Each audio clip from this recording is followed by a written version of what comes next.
여러분 안녕하십니까. 10월 20일 새벽이 됐습니다. 전우식입니다.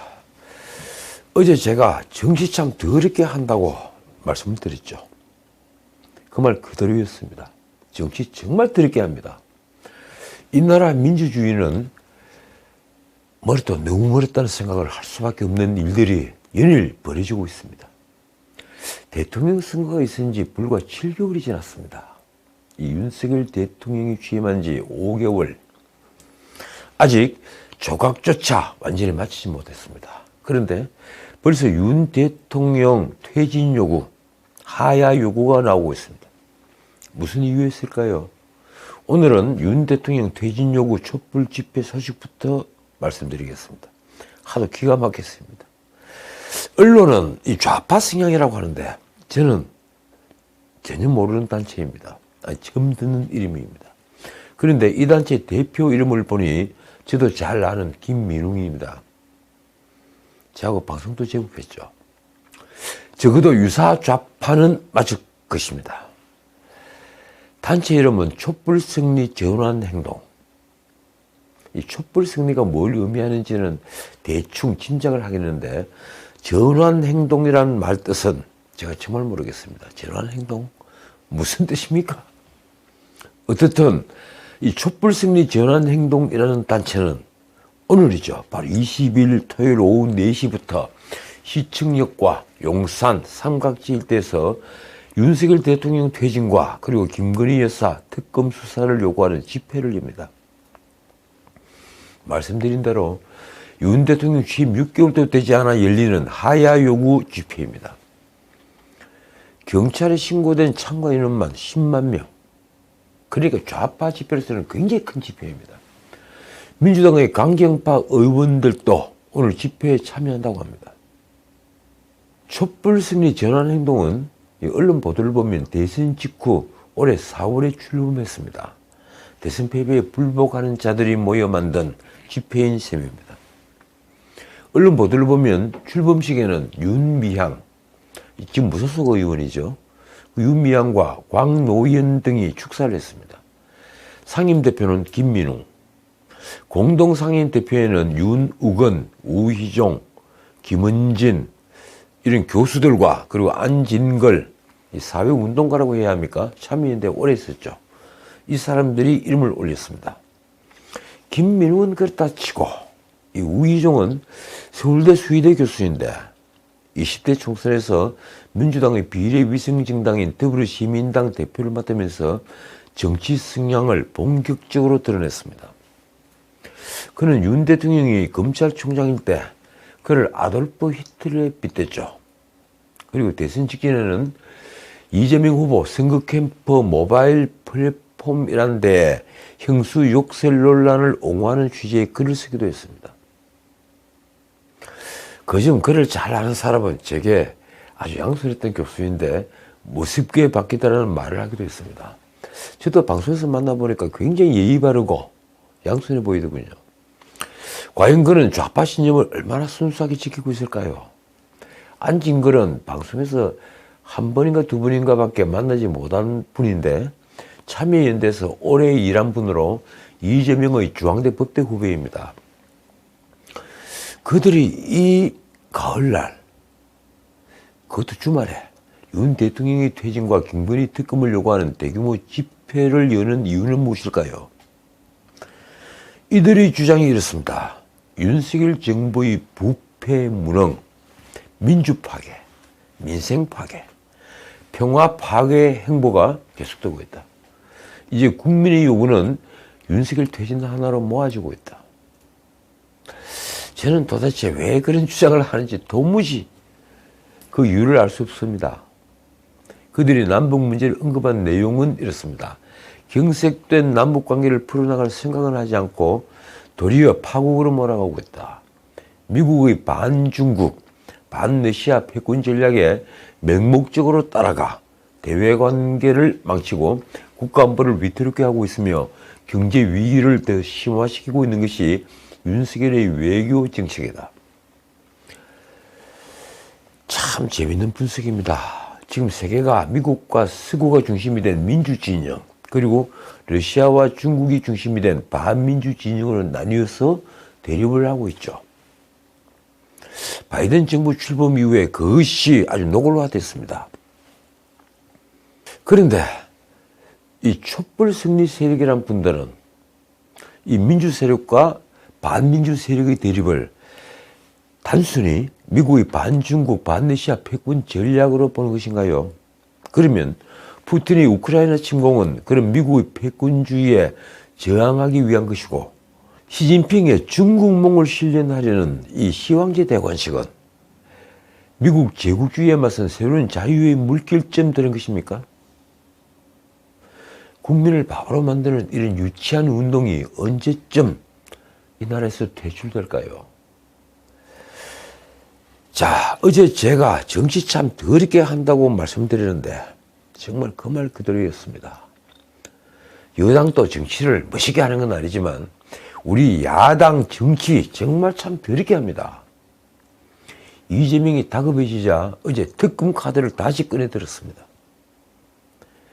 자신의 신복 김용이 잡혀가고 그리고 구속영장이 청구되자 검찰의 칼끝이 목미까지 다가온 것을 느끼게 된 것입니다.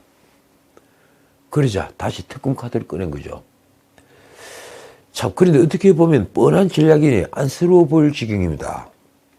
이재명은 자신의 모든 비밀을 알고 있는 최측근 김용이 단순히 정치자금을 받은 걸 넘어 대선 자금 수사로 이 사건이 확대되자 예의 대장동 특검을 다시 요구하고 나온 것입니다.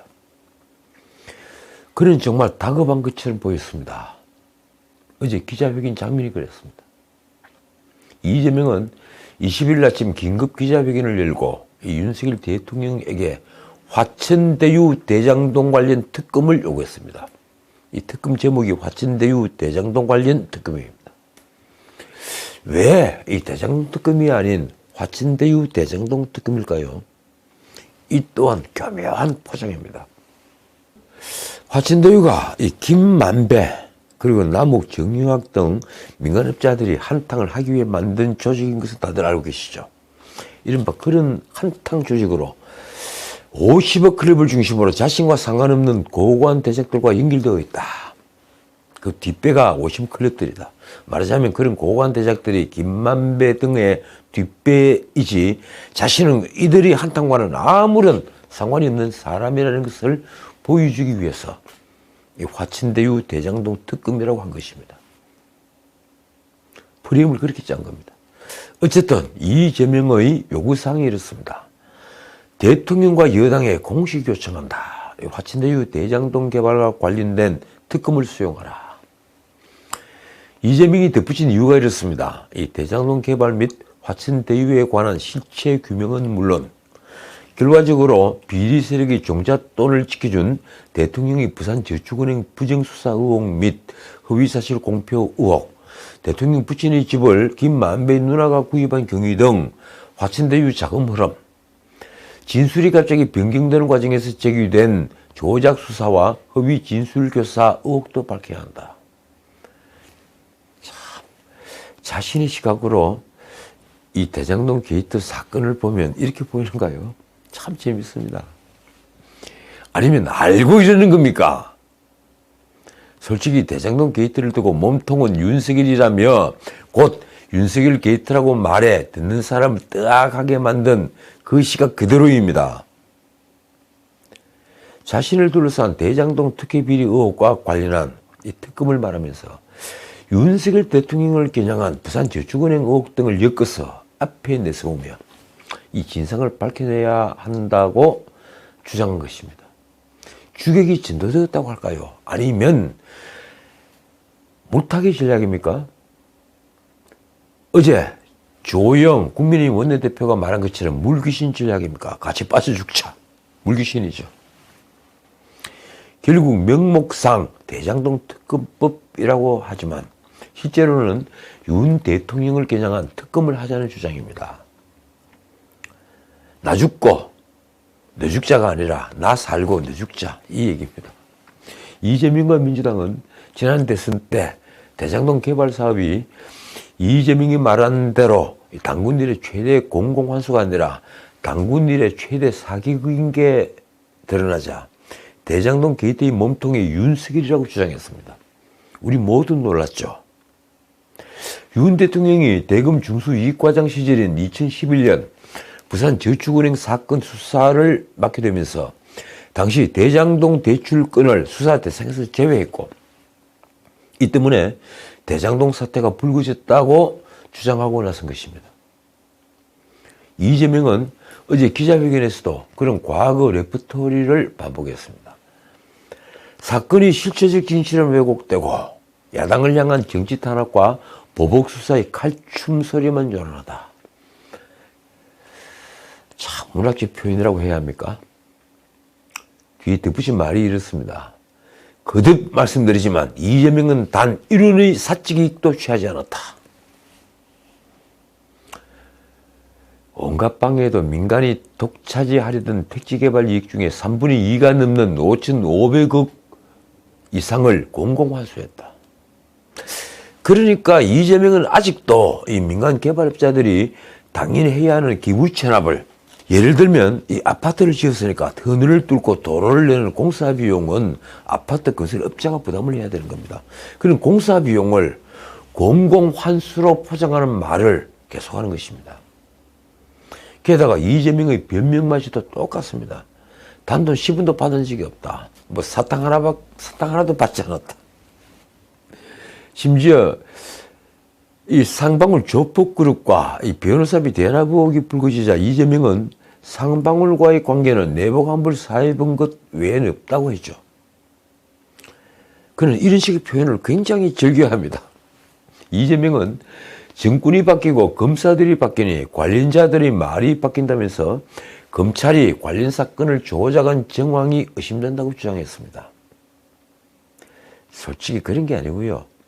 친문재인 검사들이 포진해서 사건을 뭉개고 있다가 이제 제대로 수사하는 특수통 검사들이 다시 돌아와서 이 사건을 수사를 하니까 일이 이렇게 드러나는 것입니다.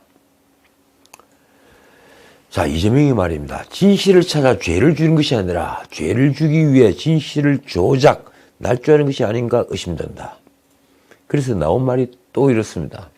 저는 대선 자금은커녕 사탕 하나 받은 것도 없다. 어쨌든 이재명은 모든 의혹들을 남김없이 털어낼 좋은 기회라며 윤 대통령이 떳떳하다면 특검을 거부할 이유는 없을 것이라고 했습니다. 윤 대통령 부친의 집 매매건을 또 걸고 나온 것입니다.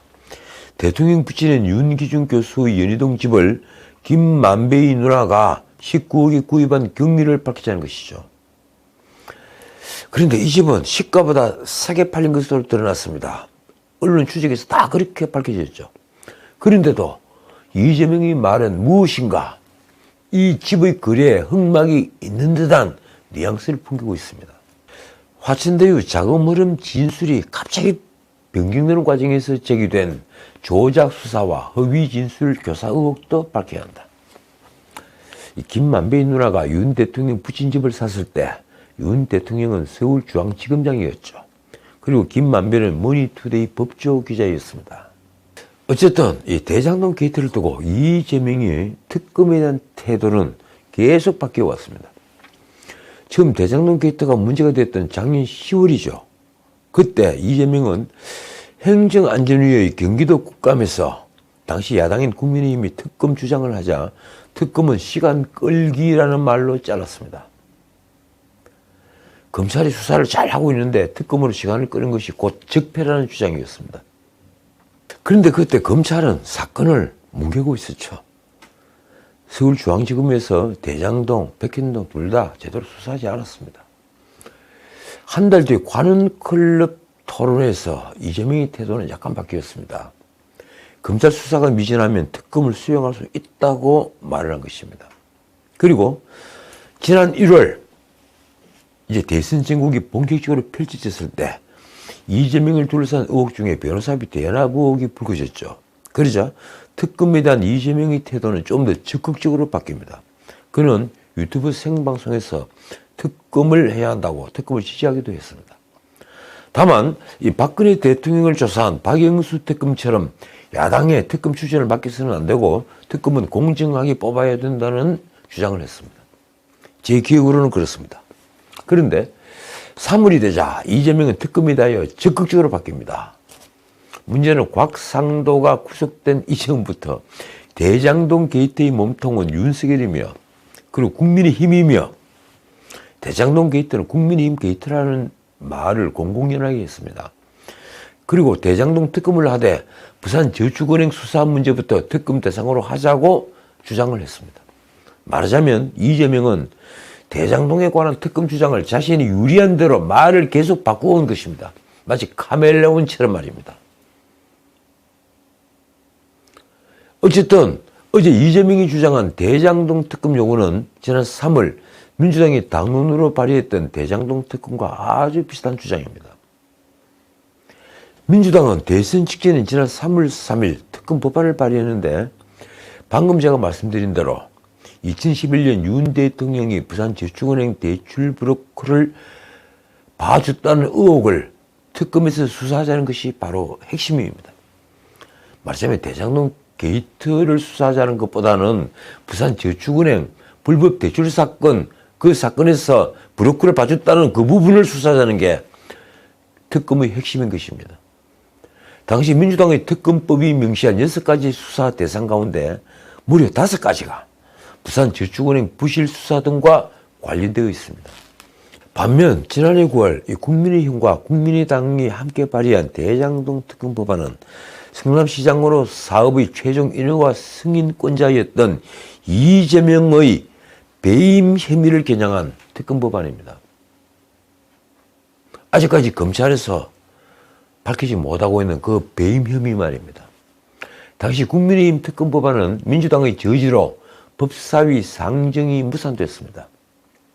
그런데도 이재명은 대장동 특검을 반대한 것은 국민의힘이라고 주장했습니다. 여러분도 기억하시겠지만 저는 대선 토론에서 특검하자고 얘기했다. 당시 윤석열 후보의 태도가 모호하긴 했지만 국민의힘도 일관된 주장은 특검하자였다. 그런데 실제로 협상하면 이상한 핑계를 대면서 특검을 거부했던 게 국민의힘이었다. 그건 정말 진실이 아닙니다. 국민의힘과 이재명이 주장하는 특검이 전혀 다른 특검이었던 것입니다. 말하자면 국민의힘은 대장동 게이트를 특검하자는 것이었고 이재명은 윤석열 후보를 까기 위해서 윤석열 후보가 부실 수사를 했다. 부산저축은행 부실 수사를 했다. 그걸 특검을 하자고 주장을 한 것입니다. 다시 말씀드리면 국민의힘은 대장동 게이트 특검을 하자고 한 것이고 이재명은 부산저축은행 불법 대출 수사에서 왜 대장동 일당의 수사가 누락됐는지 특검을 하자고 한 것이었습니다. 그리고 대장동 게이트 특검을 하자는 국민의힘 특검 법안은 민주당의 반대로 아까 말씀드린 대로 법사위 상정조차 하지 못했습니다. 이번 이재명의 특검 제안도 제가 보기엔 그런 잔꾀가 보입니다. 자신의 사법 리스크를 정면 돌파하는 형식을 취하면서 마치 대장동 게이트에 윤석열 대통령이 깊이 개입된 것처럼 의혹을 부각하고 야당이 추천하는 특검을 통해 위기를 타개하겠다는 의도인 것입니다. 그게 통할까요? 과연 이재명의 이런 장꾀가 그를 둘러싼 사법 리스크 확산을 차단하고 자신에게 집중되는 조명을 윤 대통령에게 분산시킬 수 있을까요? 우리 국민은 그렇게 어리석지 않습니다. 말하자면 이재명은 자신이 살기 위해 자신이 도주로를 지금 파고 있지만 그건 빠져나올 수 없는 캄캄한 그의 무덤이 될 것입니다. 자, 이 김용 구속영장 신고에 관해서 짧게 말씀드리겠습니다. 어쨌든 검찰은 장애 민주당 대선 후보 경선 당시에 8억 원대의 불법 대선 자금을 수수한 혐의로 정치자금법 위반으로 민주연구원 부원장 김용에 대해 20일 구속영장을 청구했습니다. 검찰은 김용이 대선 자금 외에도 성남시 의원 시절인 2014년 1억 원 등 억대의 뒷돈을 수수한 혐의를 포착해 현재 수사 중입니다.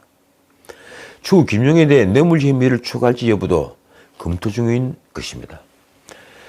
언론에 나온 검찰 관계자의 말이 이렇습니다. 법원이 돈을 준 유동규 지수만 갖고 야당 대표의 최측근의 신병을 확보하는 체포영장과 당사 압수수색 영장을 내주겠느냐. 자금을 마련한 남욱으로부터 여러 사람을 거친 돈 전달 과정을 다 확인했다.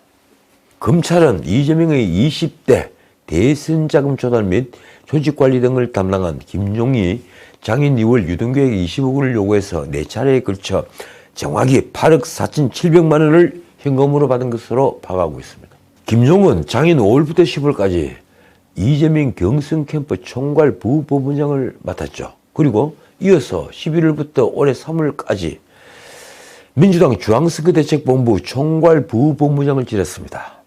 이 부자가 붙어있는 자리가 상당히 요직인 경우가 많습니다. 주로 돈을 만지는 자리도 대부분 부자가 많이 붙어 있습니다.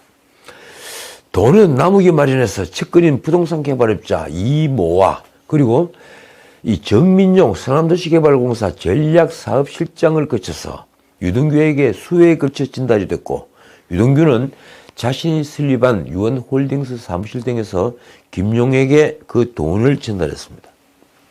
검찰은 이 전 과정에 대한 수사를 이미 마친 것입니다. 증거가 다 확보되어 있겠죠. 이 김세용 서울중앙지법 영장전담부장판사는 검찰의 청구에 따라 어제 오후 3시 30분부터 김용에 대한 영장실질심사를 진행했습니다.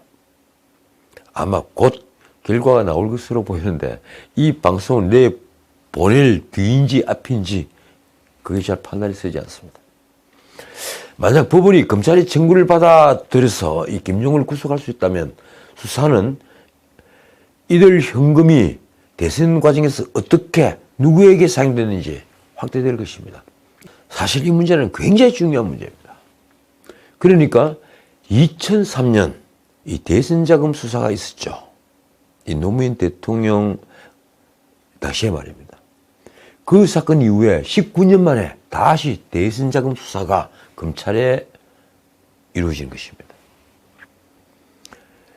문제는 김용이 이 대선 자금을 현금으로 받았기 때문에 사용처의 흔적이 전혀 남아있지 않을 개연성이 크다는 것입니다. 뭐 대선 자금을 사용하는데 영수증을 받겠습니까? 아니겠죠.